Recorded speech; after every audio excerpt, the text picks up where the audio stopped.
সবাইকে বিদায় দিয়ে আমি, বাবা, নিপা আর হামিদ রওনা করি টেকনাফের উদ্দেশ্যে। ব্যাগে নিয়ে নিলাম সেই কালো জাদুর অভিশপ্ত বইটি। বাসের 2 সিটে আমি আর নিপা বসি, আর 2 সিটে হামিদ আর বাবা বসেন। এই জার্নিটা যেমন প্রশান্তের ছিল, ঠিক তেমনই যন্ত্রণা দিয়েছিল। আসুন জেনে নেই জার্নির বিষয়টা। সব সময়ের মতো হামিদ আমার পাশে বসতো। এতদিন পর নিপাকে কাছে পেয়েছি। হামিদ দুষ্টু ইশারায় আমাদের এক সিটে বসাই। সে বসে পড়ে বাবার সাথে। গ্রাম থেকে বাস আগে ঢাকায় যাবে। ঢাকা সাইদাবাদ থেকে বাস চেঞ্জ করে আবার কক্সবাজার যাব। Long journey. বাস চলছিল বাসের মতো। নিবা আমার কাঁধে মাথা রেখে বসে আছে। ওর স্পর্শে আমার সব কষ্ট যেন মুছে যায়। আধা ঘন্টার মতো বাস যেতে না যেতে আচমকা ব্রেক করে। যাত্রীরা সবাই লাফিয়ে ওঠে। ড্রাইভার জানায় গাড়িতে কোনো সমস্যা হয়েছে। সবাই অপেক্ষা করি। ড্রাইভার আর হেল্পার বাসের বাইরে দাঁড়িয়ে কি যেন করে যাচ্ছিল। আমাদের অপেক্ষার প্রহর যেন শেষ হচ্ছিল না। এদিকে দিন পার হয়ে গেলে ঝামেলা। ঢাকায় যেতে যেতেই দুপুর হবে। কক্সবাজার না হলে রাত 1টা-2টায় নামতে হবে। এরপর আবার টেকনাফ। বিরাট ঝামেলার বিষয়। অনেকক্ষণ বাদে ড্রাইভার আবার গাড়ি স্টার্ট দেয়। আমাদের যাত্রা চলে ঢাকার দিকে। দুপুর 2টায় সাইদাবাদ নেমে বাসের টিকিট কেটে নিয়েছি। যাবে সোজা কক্সবাজার। বাস এসেছে 2টা 40 মিনিটে, অতএব দেরি। ঢাকা থেকে কক্সবাজারগামী হওয়া পথটা ছিল হতাশাজনক। চট্টগ্রাম যাওয়ার আগে আমাদের বাস অ্যাক্সিডেন্ট করে। তেমন একটা ক্ষয়ক্ষতি হয়নি, তবে বাসের সামনে থাকা গ্লাস অনেকটা ফেটে গেছে।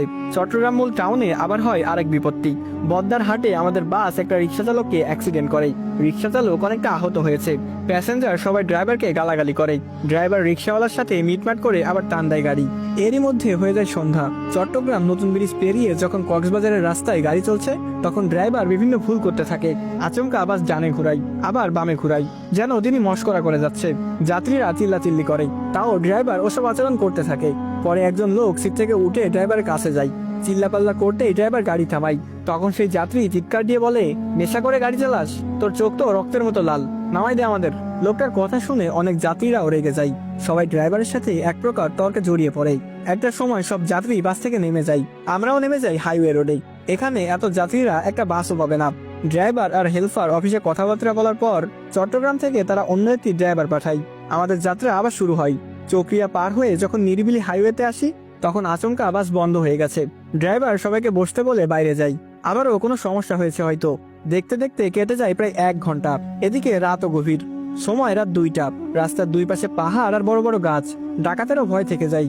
এখন কোনো ডাকাতে হামলা করলে সব যাত্রী শেষ। একটা সময় যাত্রীরা গাড়ি থেকে নেমে ড্রাইভারের উপর চিল্লাপাল্লা শুরু করে। ড্রাইভার জানায় গাড়ির ইঞ্জিনে কিছু সমস্যা হয়েছে, ঠিক হয়ে যাবে। এ শুনে কেউ দাঁড়িয়ে সিগারেট খাচ্ছে, কেউ এদিক সেদিক খাচ্ছে। আটকে যায় আমরা মাঝ রাস্তায়। কিন্তু জানালা দিয়ে আমি দেখতে পাই ভিন্ন কিছু। বাইরে জঙ্গলের পাশে যে গাছ, গাছের একটা সাইডে কালো একটা অভয়ব দাঁড়িয়ে আছে। আমি নিপাকে ডেকে সেটি দেখাতে যাব। তখনই সেই স্থান পুরো খালি হয়ে যায়, অর্থাৎ কেউ নেই। এসব নিয়ে যখন আমরা আলোচনা করছিলাম, তখন হামিদ এসে বলে, আয় নিচে যাই, সিগারেট খেয়ে আসি একটা। আমি নিপাকে বসতে বলে হামিদকে বললাম, চল তাহলে। নিপা আমার দিকে অবাক দৃষ্টিতে তাকিয়েছিল। আমি হামিদের সাথে বাইরে গিয়ে সিগারেট ধরাবো। তখন হামিদ বলে, তোর বাবা দেখবে, পেছনে আই। আমি ওর সাথে সাথে পেছনে যাই। হামিদ হাইওয়ে রোড বেয়ে সোজা হাঁটা ধরে। বাসের পিছনেই তো দাঁড়াতে পারে, এত দূর যাবার কি কারণ? আমি ডাক দিয়ে বলি, ওইদিকে কই যাস? আমার ডাকে হামিদ ছাড়া দেয়নি, সোজা হেঁটে চলে যাচ্ছিল। আমি ওর পিছু নিয়ে আটকাতে যাব, তখনই আমার কাছে কেউ হাত দেয়। আমি পেছন ফিরে তাকানোর পর আমার মাথায় বাস ভেঙে পড়ার অবস্থা। হামিদ, আমার বাবা আর নিপা দাঁড়িয়ে আছে। আমি কিছু বলার আগেই নিপা বলে, কাকে যেন নিচে যেতে বলে আপনিও নেমে এলেন বাস থেকে। আমি আপনাকে ডাকি, কিন্তু আপনি সাড়া দেননি। নিজে নিজে কথা বলে নিচে নেমে এলেন। আমি হামিদ ভাই আর বাবাকে সব জানাই, আর এসে দেখি আপনি ওদিকে চলে যাচ্ছেন। বুঝতে বাকি নাই সে কে ছিল। আমার বুকে আবার উঠে ব্যথা। আমি বুক চেপে ধরতে মুখ দিয়ে রক্ত বের হতে থাকে আমার। আগামী পর্বে এই গল্প শেষ হয়ে যাবে।